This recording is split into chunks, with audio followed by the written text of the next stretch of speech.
নমস্কাৰ বন্ধু বান্ধৱীসকল, মোৰ অন্য এটি মিনি ভ্লগলৈ আপোনালোকক স্বাগতম জনাইছোঁ। আজি মহাশিৱৰাত্ৰি, সেয়েহে মই আহিলোঁ লংকেশ্বৰ মন্দিৰলৈ।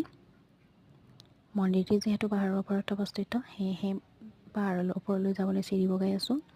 শিৱৰাত্ৰিৰ দিনা ইয়ালৈ প্ৰথম আহিছোঁ আৰু ইমান মানুহ হয় বুলি ভবাই নাছিলোঁ। দেখিছেনে কিমান মানুহ হৈছে?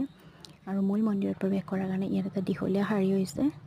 আমিও সেই শাৰীতে যোগদান কৰিলোঁ আৰু সম্পূৰ্ণ 2.5 ঘণ্টা শাৰী পতাৰ পিছত আমি মূল মন্দিৰ পালোঁ।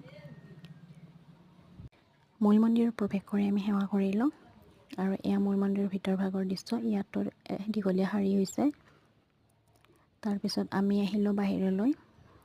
ইয়াত বেলেগ দিনা হেনো চাকি ধূপ নজ্বলাই, কিন্তু আজি শিৱৰাত্ৰি বুলি ইয়াতো চাকি ধূপ জ্বলোৱা হৈছে। এয়া বাহিৰৰ দৃশ্য।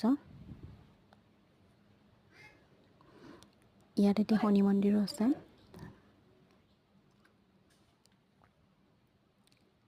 ইয়াৰ পৰিৱেশটো সঁচাই বহুত ভাল লগা।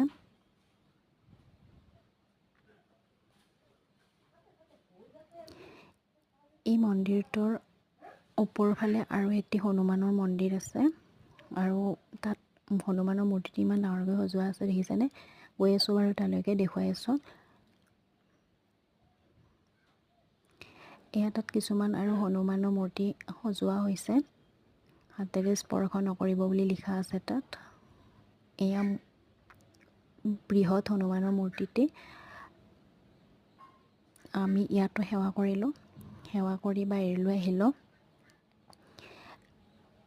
ইয়াত খুটা বিক্ৰী কৰি আছে, পাৰ গ্লাছ 20 টকা নে কিবা বুলি ক'লে, পাহৰি গ'লোঁ। তাৰপিছত দেখিছেনে 3:30মান বাজিল, এতিয়াও মানুহ আহিয়ে আছে।